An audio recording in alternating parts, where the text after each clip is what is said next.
Spend the night.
There's a mountain and it's mighty high, but you cannot see the top unless you fly. There's a molehill of proven ground, but there ain't nowhere to go if you hang around. Everybody wants to sell what's already been sold. Everybody wants to tell what's already been told. What's the use of money if you ain't gonna break the mold? Even at the center of fire, there's cold, and all that glitters ain't gold.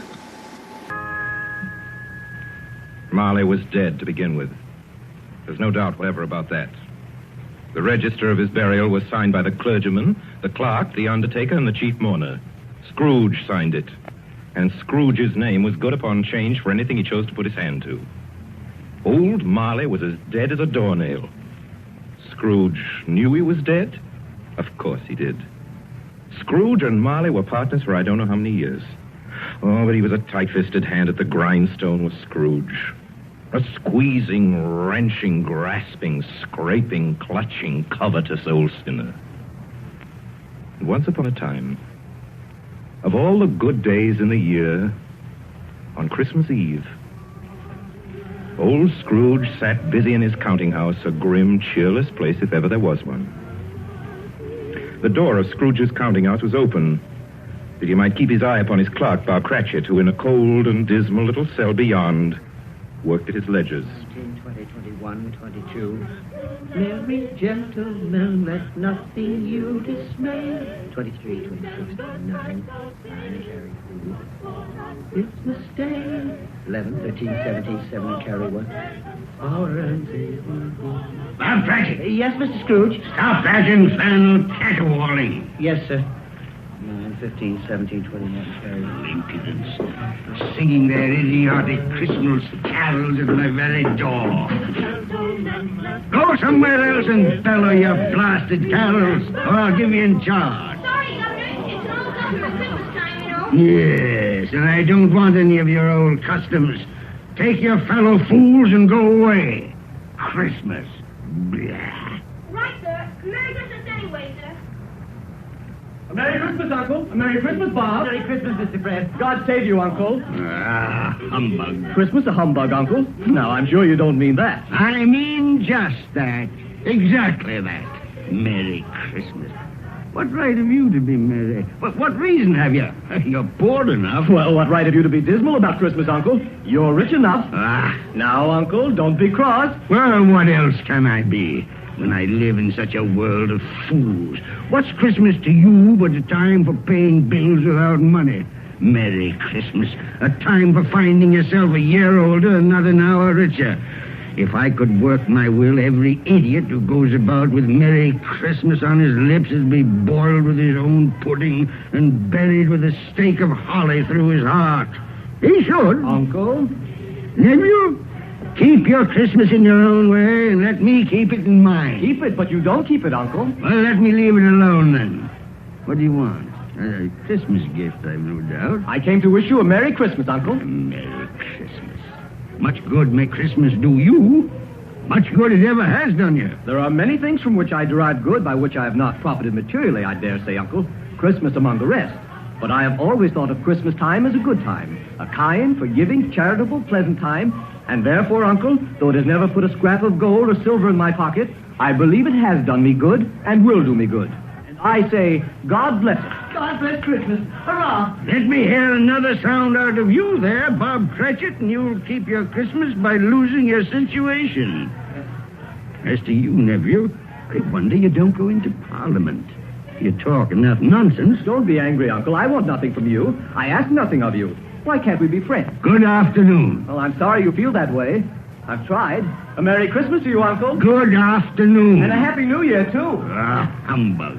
And a Merry Christmas to you, Bob, and the missus, and to Tiny Tim. Thank you, Mr. Fred. Same to you, sir. Good day, sir. Good day, Bob. Nonsense. Twaddle. Flummery. Talking of Christmas and not 2 sixpences to jingle together in his trousers pocket.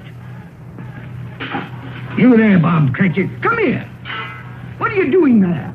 I was only putting a bit more coal on the fire, Mr. Scrooge. Seeing it's so cold in there, sir. Well, you put that coal back into the scuttle. A fire. A fire, indeed. I can tell you, if you use coal at that rate, you and I will soon be parting company, Bob Cratchit. You understand that? There's many a young fella like your situation, you know. Oh, I'm sorry, sir. My fingers were getting a little stiff with the cold. Then put on your mittens. There's someone at the door. See who it is. Yes, sir. Good afternoon, sir. Good afternoon. This is the firm of Scrooge and Marley. Yes, sir. I should like to see the head of the firm, if I may. Oh, very good, sir. What is it? A gentleman to see you, Mr. Scrooge. Huh? Have I the pleasure of addressing Mr. Scrooge or Mr. Marley? Marley's been dead these 7 years tonight. I'm Well, Scrooge. now, Mr. Scrooge, at this season of the year, it's only fitting that we who are more fortunate should raise a fund to buy the poor some meat and drink and means of warmth. You may not believe it, sir, but many thousands are now in want of common necessities, and hundreds of thousands are in want of the simplest comforts, sir.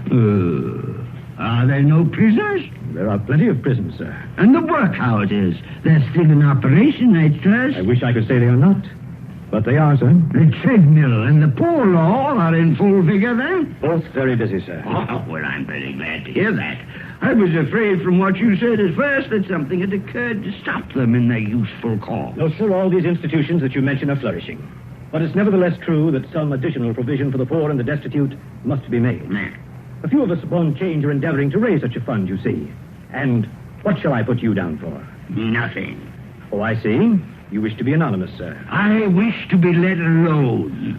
I don't make merry myself at Christmas time, and I can't afford to keep a lot of idle people and make them merry. I help support the establishments that take care of the poor. They cost enough. Let those who are badly off go there. Many can't go there, sir. And many would rather die. Well, then, my advice to them is to do so and decrease the surplus population. Besides, I've only your word for it that all this is so. The truth, Mr. Scrooge. Well, so be it then. It's not my business. It's enough for a man to understand his own business and not to interfere with other people's. Mine occupies me constantly. Good afternoon, sir. I quite understand, Mr. Scrooge. Cratchit, show this gentleman out. Yes, sir. This way, please. Sir, I couldn't help overhearing. I should like to contribute threepence. Cratchit! Yes, sir. It isn't much, but it's all I can afford. But there are others in worse situation than I am. You're a generous fellow. I wish I might say so of your employer. Cratchit! Yes, sir. Good afternoon, sir. Good afternoon. Merry Christmas. Merry Christmas. Yes, sir. Merry Christmas. Close the door. Yes, sir. I have closed it, sir. 24, 31, 1 and carry 3. A new scarlet tippet for Tiny Tim. And a comb for Martha. 33, 3 and carry 3. Hair ribbon for Belinda. 4, 7, 12, 15.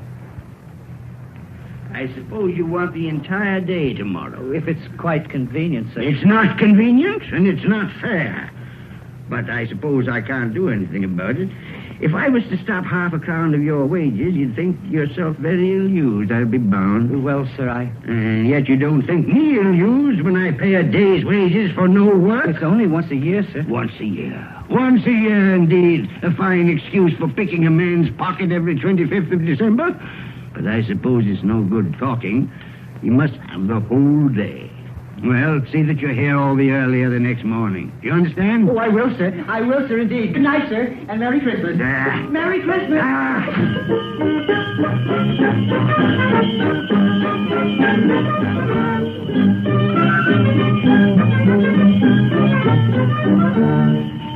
The office was closed in a twinkling, and Bob Cratchit, with the long ends of his white comforter dangling below his waist, for he boasted no greatcoat, went down a slide on Cornhill 20 times in honor of its being Christmas Eve, and then ran home to Camden Town as hard as he could pelt to play with his family at Blind Man's Buff. Scrooge, on the other hand, took his melancholy dinner in his usual melancholy tavern. Having read all the newspapers and spent the rest of the evening with his banker's book, went to his dismal house. Darkness is cheap, and Scrooge likes it. The yard was so dark that even Scrooge, who knew its every stone, had to grope with his hands through the fog and the frost to find the door. Scrooge walked through his rooms to see that all was right. Sitting room, bedroom, lumber room, all as they should be. Nobody under the table, nobody under the sofa. Nobody under the bed, nobody in the closet. Closed the door. Locked himself in, double locked himself in. And took off his cravat, put on his dressing gown and slippers and his nightcap, and sat down before the fire to take his gruel.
when you can open up a church.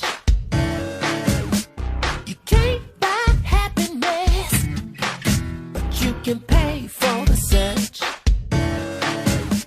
God in the cause, listen, of all your pain. Ain't nothing worse than crying the blues in a private plane. Private plane. Tell me who needs money when you got rich friends? Oh, who needs money? Rich friends.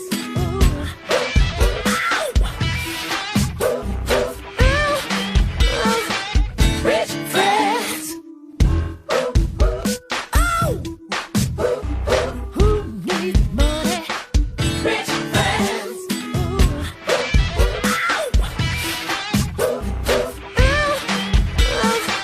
Rich friends. Who needs cash?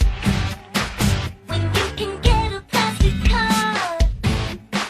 Oh, don't worry about tomorrow, y'all. Tomorrow, y'all. I said it's much too hard. Oh, let's all charge the fisherman with the fat bottom line. Drop it in the water, hook a fish every time. People who needs money when you got rich friends? Who needs money when you got rich friends?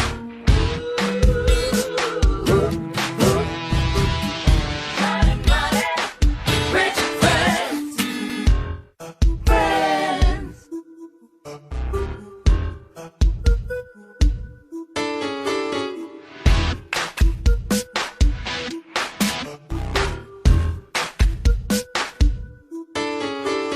Spend another holiday playing in Spain.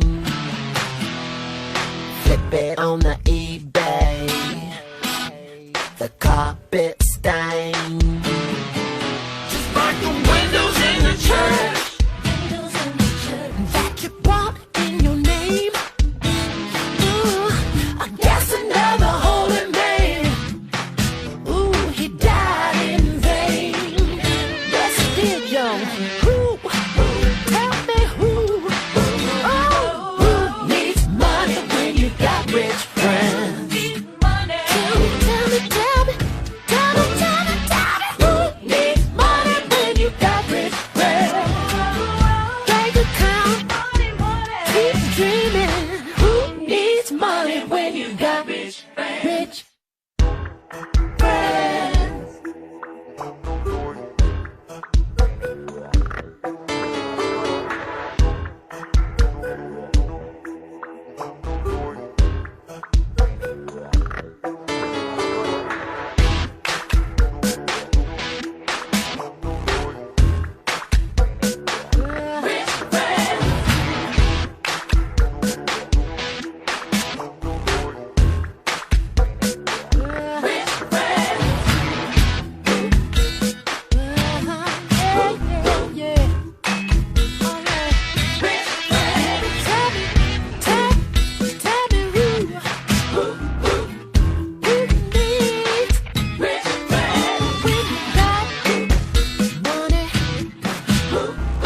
Marley!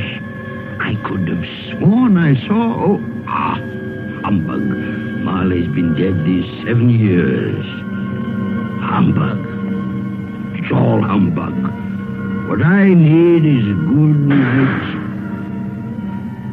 What's that? Someone's in the wine cellar. But the door's locked and double locked. Something's... It's coming. It's coming closer. Outside my door. I won't believe it. It's humbug still. Ebenezer Scrooge. Ebenezer Scrooge. Oh, no. What do you want with me? I want much of you, Ebenezer. Who are you? Ask me who I was. You're very particular for a ghost. All right. Who were you then? In life, I was your partner, Jacob Marley. Jacob Marley? But you're dead. You died 7 years ago. 7 years ago this very night. You are a ghost then? What's wrong, Ebenezer? Don't you believe in me? I do not. You doubt your senses, Ebenezer? Yes. Because a little thing affects them. A slight disorder of the stomach makes them cheats. You can't be a ghost.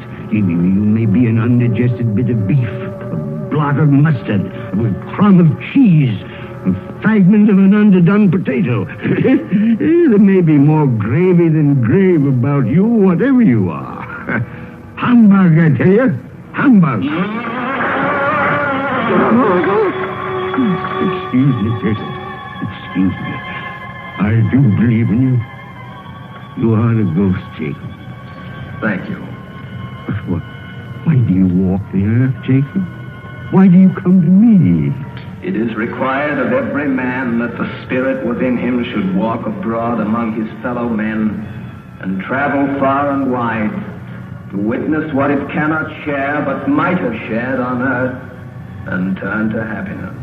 Oh, tell me, Jacob, what is that chain you wear around you? I wear the chain I forged in life. I made it link by link and yard by yard by my own free will. Is its pattern strange to you, Ebenezer? Cash boxes, keys, padlocks, ledgers, purses. Yours was as heavy and as long as this 7 years ago. And you have labored on it since, Ebenezer. Oh, Jacob, speak comfort to me. Comfort I have none to give. I cannot rest, I cannot stay, I cannot linger. Weary journeys lie before me. You travel fast? Yes, Ebenezer, on the wings of the wind. 7 years dead and traveling all the time? 7 years, Ebenezer. 7 years of remorse. Ebenezer, do you know that no space of regret can make amends for one life's opportunities misused? But you were always a good man of business, Jacob. Business? Mankind was my business. Charity, mercy, benevolence, they were all my business. The dealings of my trade were but a drop of water in the comprehensive ocean of my business. Oh, Jacob, don't take on so. Jacob. Listen to me, Ebenezer. I listen to you, Jacob. Go on, Jacob, speak to me. But don't be so flowery. Ebenezer, I am here to warn you that you have yet a chance and hope of escaping my fate. Do you hear that, Ebenezer? Yes, Jacob. You always were a good friend to me, Jacob. Thank you, Jacob. But go on. Go on. Go on. How shall I escape? Oh, I'm afraid, Jacob. You will be haunted by three spirits.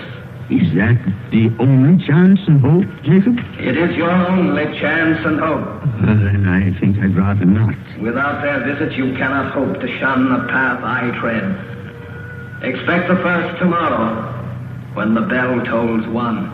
Couldn't I take them all at once and have it over, Jacob? Ebenezer, look that for your own sake you remember what has passed between us. And remember When the bell tolls one, look for the first spirit. Marley. Jacob Marley.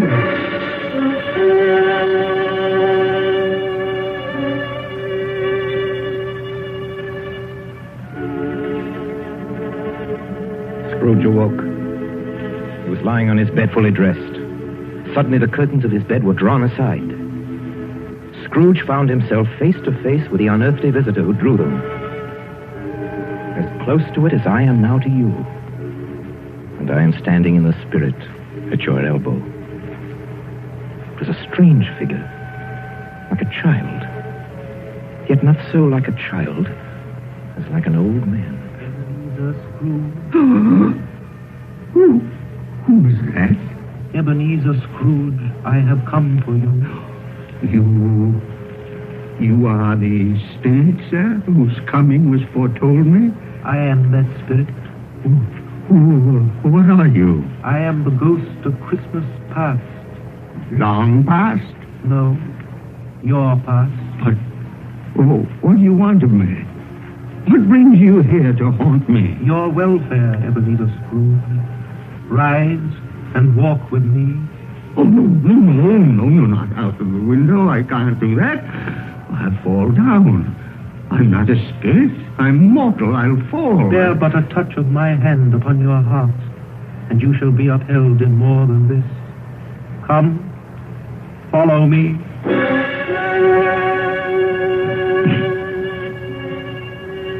Where are we? What's become of the city? And there's snow upon the ground. Where are we? These are the shadows of the things that have been. You recognize this countryside? Oh, I know every inch of it. Every rock, every tree. And that bleak building over there? That building. I was a boy there. Yes, I went to school in that horrible place. Do you recollect that path? I could walk it blindfold. Strange you've forgotten so many years. Come, let us go closer. Look through the window into that cold, barren room. What do you see, Ebenezer Scrooge? I see a boy. A solitary child, neglected by his family, alone. Yes, I see. I know that boy. Oh, I was so lonely. Poor boy. Your lip is trembling, Scrooge. And what is that on your cheek? It's nothing at all. I wish it's too late for that now. What's the matter? Nothing. The waits came to my door singing Christmas carols last night. There was a boy like that among them. A poor, thin, pale boy in a ragged coat. I'd like to have given him something, that's all. Is that all? Come, Ebenezer Scrooge. Let us see another Christmas.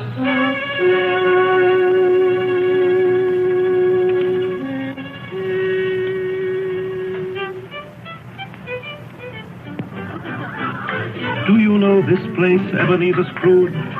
Know it?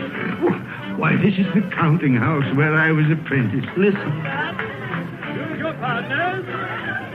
Why, it's my old master. Bless his heart, old Fezziwig. My master, alive again, and host of one of his Christmas parties.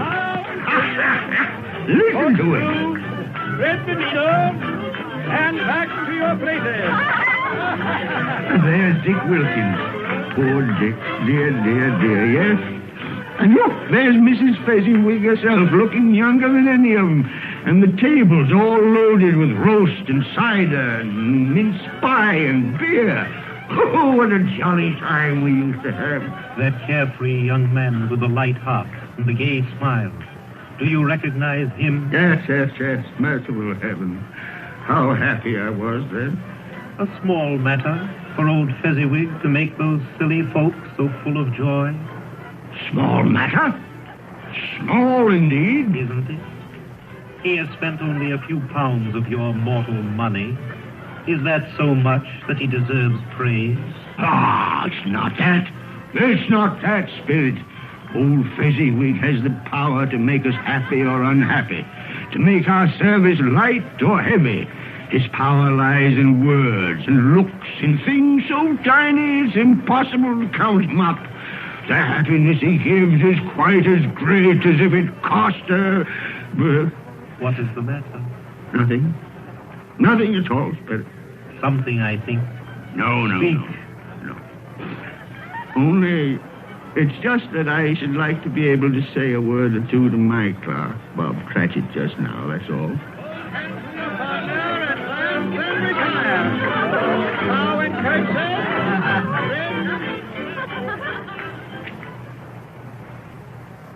My time grows short, and we have yet another journey to make.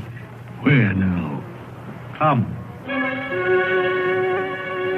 This is our last visit to the past, Ebenezer. Here, in this little room, with a fair young girl by your side. Do you recognize yourself, Ebenezer? Oh, no. Spare me this. You're older now, a man in the prime of life. Your face has begun to wear the signs of care and avarice. Your eyes are greedy, the eager, restless eyes of a miser. No, please. She knows it, too, that girl by your side. There are tears in her eyes. It matters little, Ebenezer, to you. Very little. I know that. Belle, have I changed towards you? When we were engaged, we were both poor. Was it better then? Better to be poor? Better at least to be happy. You're changed. You were another man then. I was a boy. Do you blame me because I've grown wiser? Have I ever tried to break our engagement? In words, no. Never. In what, then? In a changed nature. In an altered spirit. In everything that made my love of any value in your sight. So I release you from your promise. Belle. Oh, at first it may cause you pain to lose me. A very brief pain. But soon it will be dim, like a half-remembered dream. An unprofitable dream. And you will be glad to be awake from such a dream. May you be happy in the life you have chosen, Ebenezer. For the love of him you once were. Spirit, it's enough. Show me no more. Take me home. These were shadows of the things that have been. That they are what they are. Do not blame me. No more. One shadow more. Come. Do you see this man, Ebenezer Scrooge? This man might have been you, and the woman beside him your wife. And that girl might have been your daughter, Ebenezer Scrooge. She might have called you father. She might have been a springtime in the haggard winter of your life. Please let me go.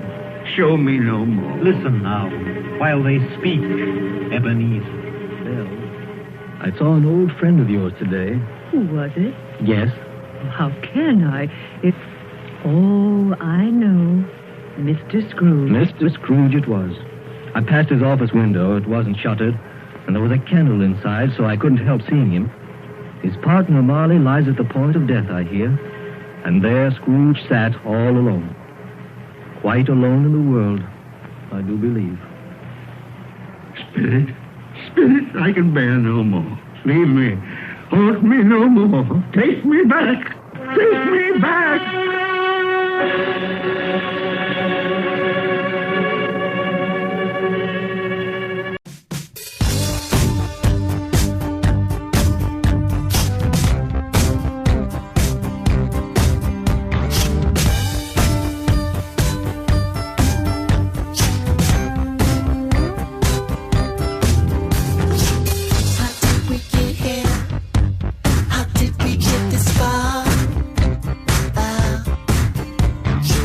How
heaven on earth right here.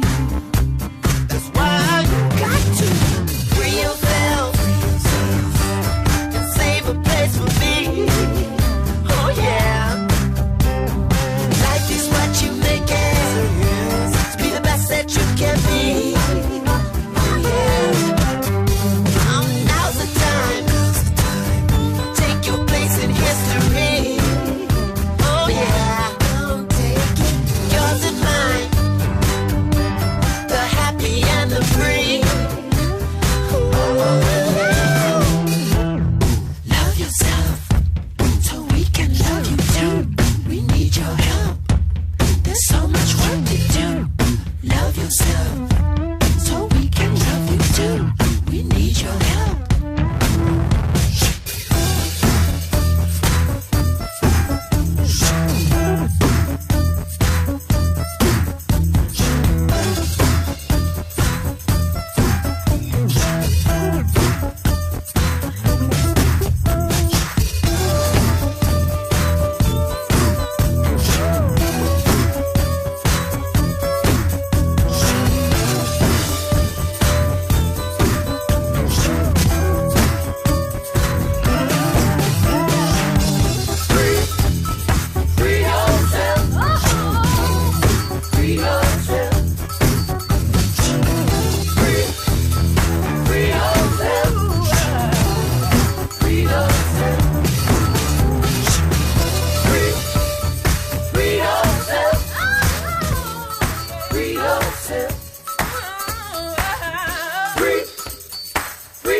Stroke of one, Scrooge awakened suddenly and sat him bolt upright in his own bed.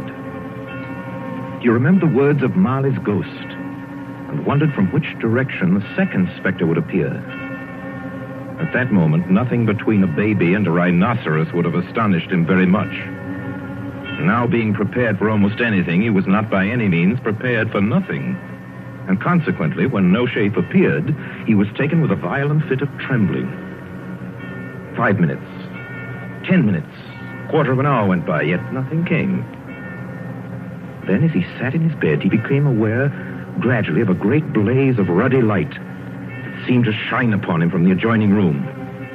He got up softly and shuffled in his slippers to the door. It was his own sitting room, there was no doubt about that. But it had undergone a surprising transformation. The walls and ceiling were so hung with living green that it looked a perfect grove. And there sat a jolly giant, glorious to see, who bore a glowing torch in shape not unlike Plenty's horn, and held it up high up to shed its light on Scrooge as he came peeping round the corner. Come in, Ebenezer Scrooge, and know me better, man. You're... I am the ghost of Christmas present.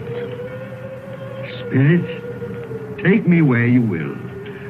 Last time I went against my will and learned a lesson which is working now. If you have anything to teach me, let me profit by it. Touch my robe, Ebenezer Scrooge. Touch my robe.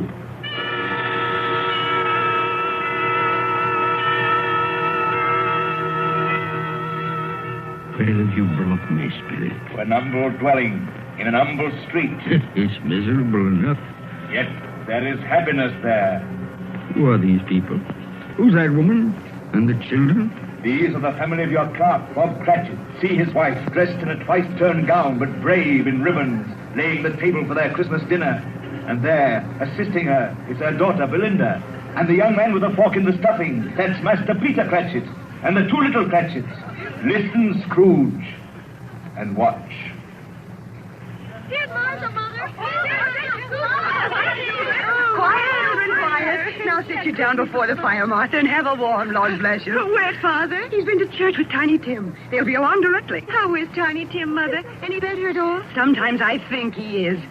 And sometimes I think, oh, dear God, if anything should happen to Tiny Tim. Oh, Mother, you mustn't even think of such a thing. Come in.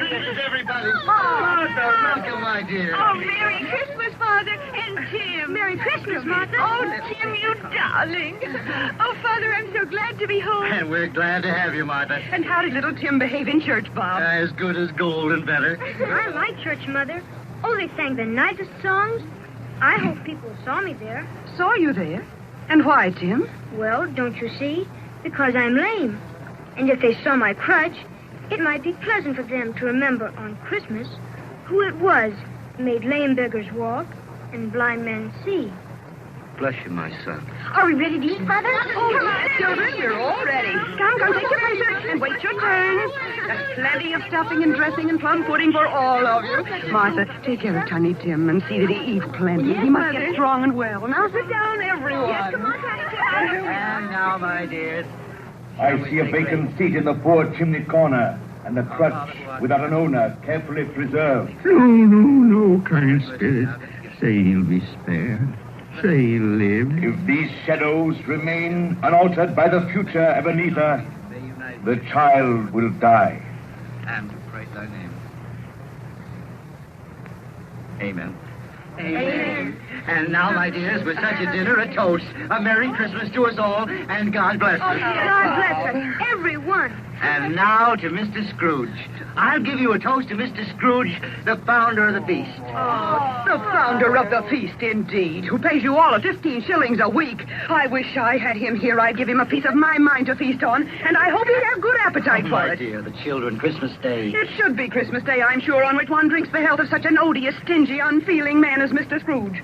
You know he is, Bob. Nobody knows it better than you, poor fellow. My dear Christmas Day. I'll drink his health for your sake and the day's, not for his. Long life to him. A Merry Christmas and a Happy New Year. He'll be very merry and very happy, I have no doubt. And I say God bless him too, Mother, and everyone.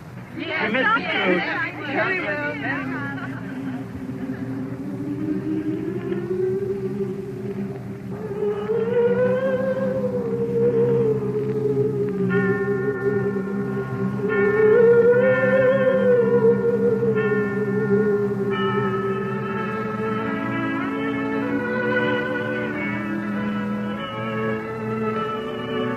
There was nothing of high mark in all this. They were not a handsome family, these Cratchits.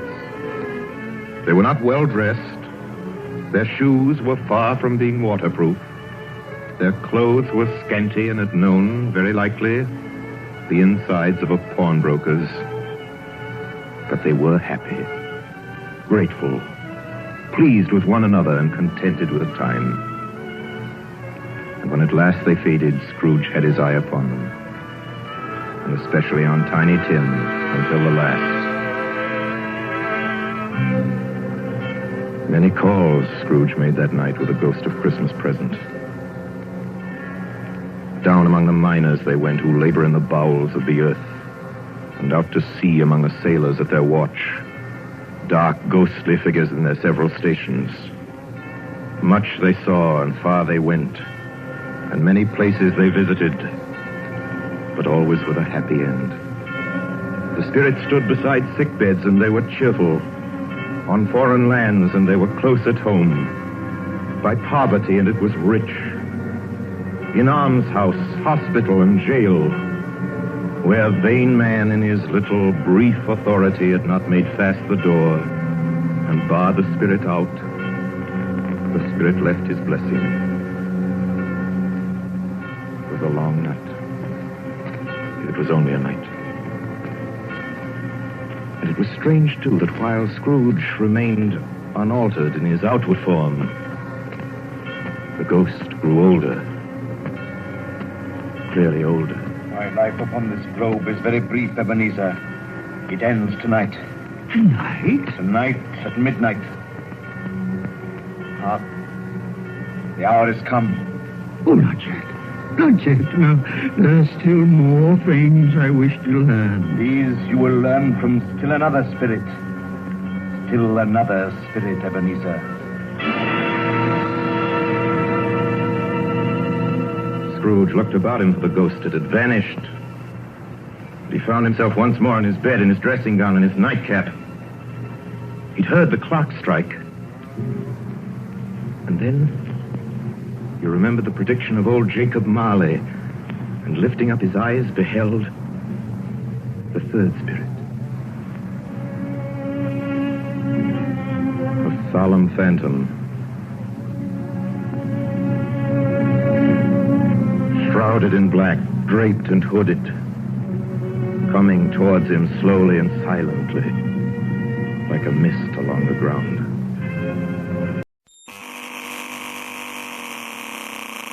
When you cut into the present, the future leaks out.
You are the ghost of Christmas yet to come. You'll show me the shadows of things that have not happened, but will happen in the time before us. Answer me, Spirit, ghost of the future. Oh, I fear you more than any specter I've seen. Yet, as I know your purpose is to do me good, And as I hope to live to be another man from what I was, lead on. Lead on. The night is waning fast. Time is precious. Spirit, why have you brought me here again? Into Bob Cratchit's home? But it's not the same. Why is it so quiet? So very quiet here.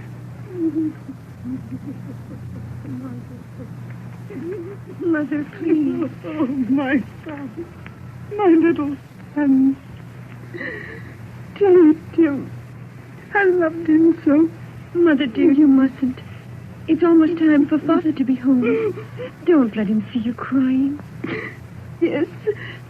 Yes, Martha. He's late tonight. He walks slower than he used to. Yet I've known him to walk very fast indeed with Tiny Tim on his shoulder. So have I, Mother. But he was light to carry. And his father loved him so that it was no trouble. No trouble at all. Bob. Good evening, my dear. You're late, Bob. I'm sorry, my dear. I went to the churchyard today. I wish you could have gone with me. It would have done your heart good to see how sweet and green a place it is. You'll see it often. I promised him. I promised Tiny Tim we'd walk there on Sunday. Oh, Father, dear. It's God's will, Bob. I'm trying to understand it, my dear. My son. My little son, Tiny Tim. And I loved him so. Oh, that's cruel. Cruel. Spirit, can't you give me one ray of hope that I may change all that? That Tiny Tim may live?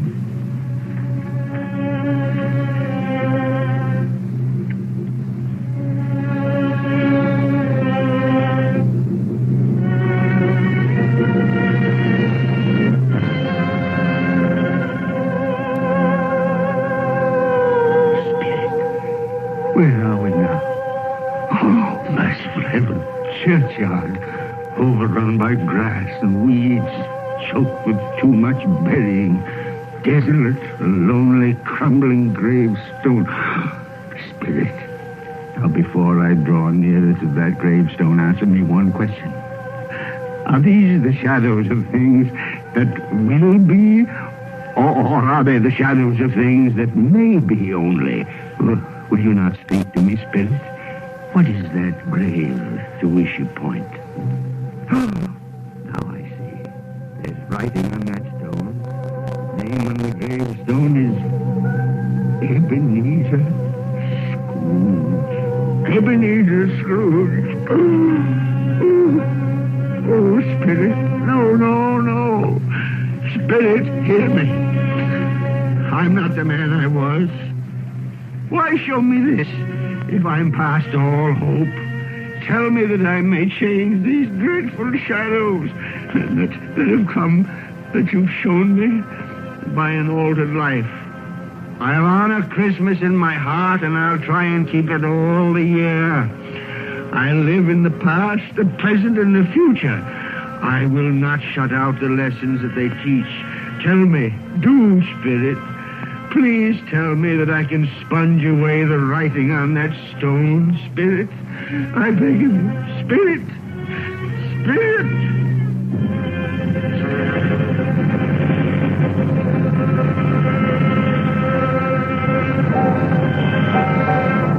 Spirit, I promise on my knees. I promise.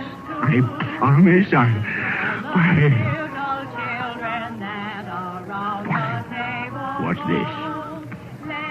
It's my bedpost. I'm home. In my own bed. In my own room. And the sun.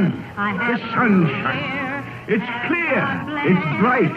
No fog. Oh, what a beautiful day. Glorious. Glorious. Boy. Oh, boy. Yes, sir? What's today? What's that, sir? What day is it, my fine fella? Today? Why, it's Christmas Day. Christmas Day! I haven't missed it. The spirits have done it all in one night. all in one night. Heaven be praised. How's that, sir? Listen, my lad. Do you know where the poultry is in the next street? I should say I do. An intelligent boy. A remarkable boy. Tell me, do you know if they've sold the prize turkey that was hanging in the window? The one as big as me? What a delightful boy. It's a pleasure to talk to you. Yes, my buck? It's hanging there now, sir. Oh, that's wonderful. Now go around, will you, and tell them to send it to Bob Cratchit and his family on Broad Street. And mind you, they're not to know who paid for it. Now, hurry along, my lad. And here's $0.50 for your trouble. Yes, sir. Yes, sir. And a Merry Christmas. And a Merry Christmas to you, too, my boy. Oh, I don't know what to do. I'm as light as a feather, as happy as an angel. I'm as merry as a schoolboy. A Merry Christmas. A Merry Christmas to everybody. A Happy New Year to all the world.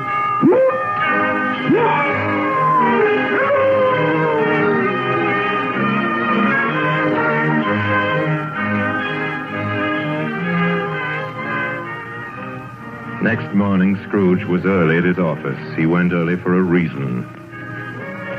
If he could only be there first and catch Bob Cratchit coming late. That was the thing he'd set his heart upon. And he did it. Yes, he did. The clock had struck 9. No Bob. 1:15. No Bob. Scrooge sat with his door wide open that he might see him come in. And at last he came. His hat was off before he opened the door. His comforter, too. He was on his stool and jiffy, driving away with his pen, as if he were trying to overtake 9 o'clock. 8 and 17 and 15, carry the 1, 24, carry the 2, 31, carry the 4, 8 and 6 and 14, carry the 8. Hello, you, Cratchit. Yes, sir. Step this way, Cratchit, if you please. Cratchit, what do you mean by coming in at this time of day? Oh, I'm very sorry, sir. I'm behind my time. You are? You are? Yes, I think you are. Oh, it's only once a year, Mr. Scrooge. It shall not be repeated. I was making rather merry yesterday, sir. I'll tell you what, my friend. I'll not stand this sort of thing any longer. And therefore, Bob Cratchit, I'm about to raise your salary. Mr. Scrooge, are you quite yourself, sir? No. No, thank heaven I'm not quite myself. Merry Christmas, Bob. Merry Christmas, my good fella. A merrier Christmas than I've given you in many a year. I'll raise your salary, and we'll see what we can do for Tiny Tim and the rest of your family. We'll discuss it this very afternoon over a Christmas bowl of smoking bishop. Bob, make up the fire. Take it up and buy another coal scuttle before you dot another I.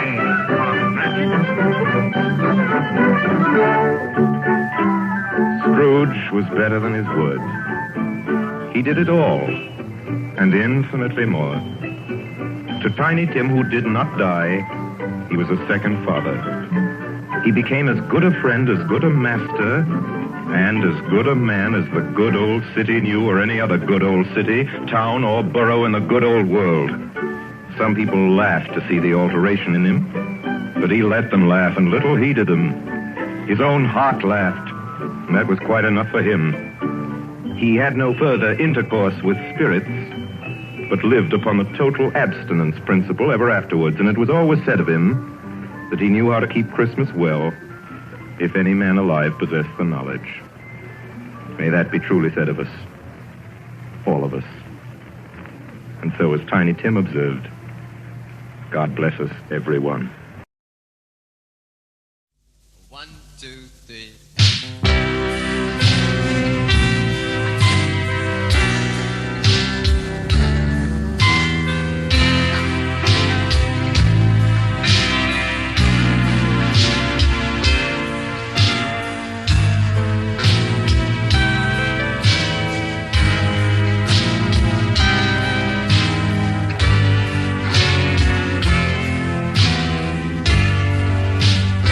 The trick is not to hit too much.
green. It's too blocky, like take the strings out.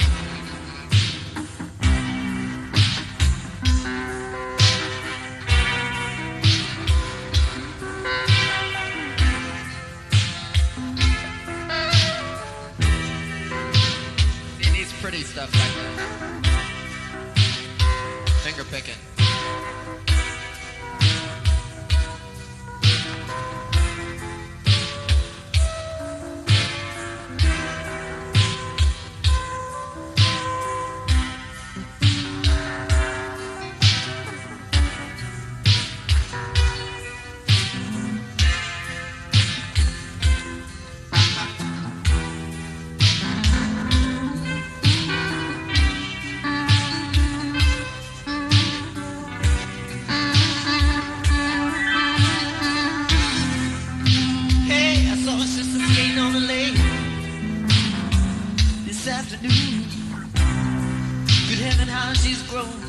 She's a born skater, she's so tall, but your father's children, your father's children, baby, you know. You are the brightest of them all, you are brighter than another star. Sage. Last string. I spent another lonely Christmas. We need repeat on the voice. Darling, darling, you.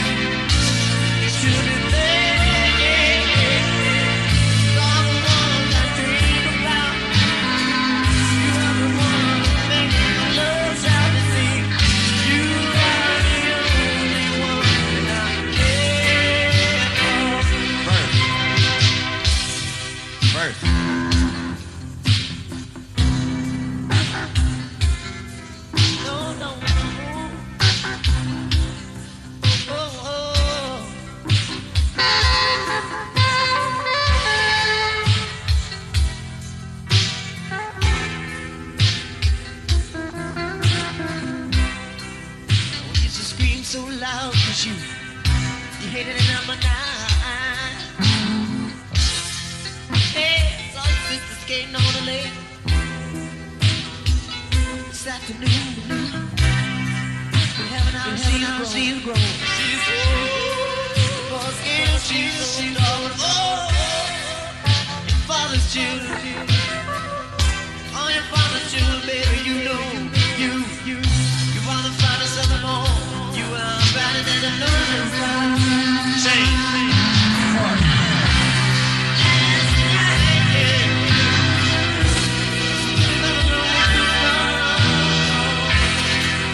Darling, baby, you're so better. Like lightning, don't pound it.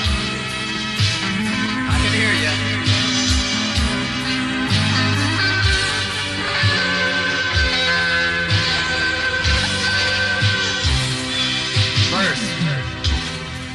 That's Eve. No, we went swimming in Father's pool.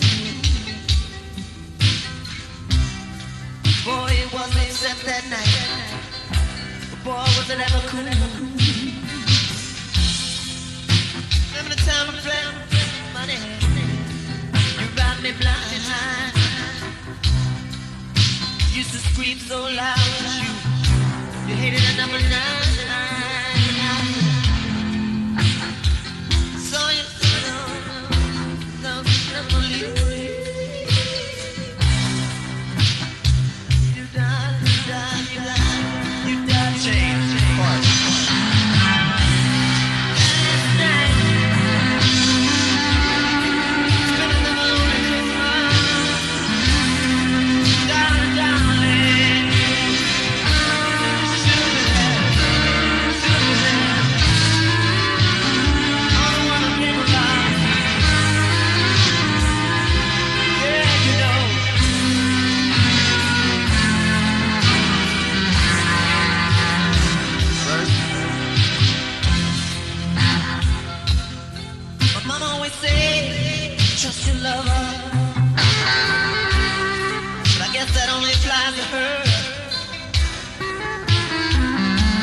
December. Yeah. James Ford. Last night, yeah. Spent a lonely Christmas. Darling, darling, you should have been there. You should have been there. See, you're the one I dream about. You are the one. You are the only one I dream of. Next verse. Doctor said it was pneumonia. My papa said it was stress. The doctor said you were dead, and I see it since lately. Now every night for 7 years now I drink with that and that and I'm blind. You never need my tears, another lonely Christmas is mine. Hold it, B, hold it, B. Mine, hold it, B. Mine, chorus.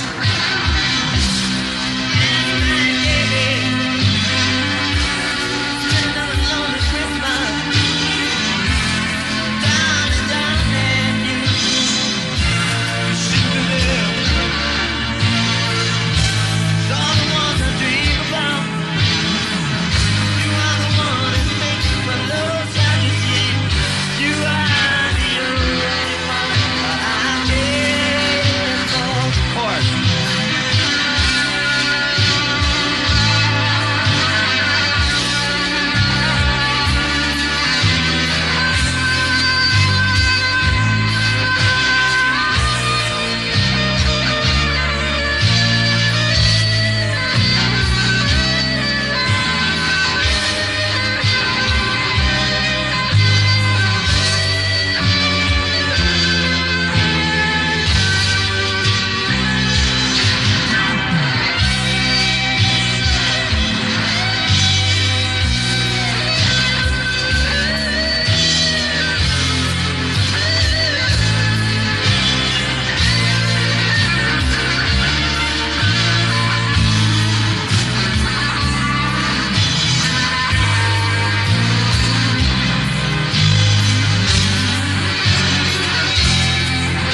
swam naked, your father's pool.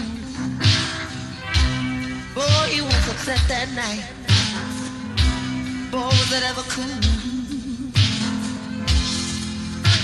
Remember the night we played Pokito for money? You robbed me blind.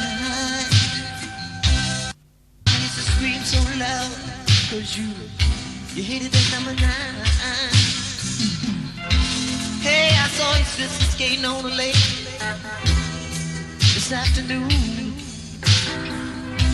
Good heaven, how she's grown. She's the boy skater, she's so tall, but your father's children, oh, your father's children, baby, you know you are the finest of them all. You are brighter than the northern star.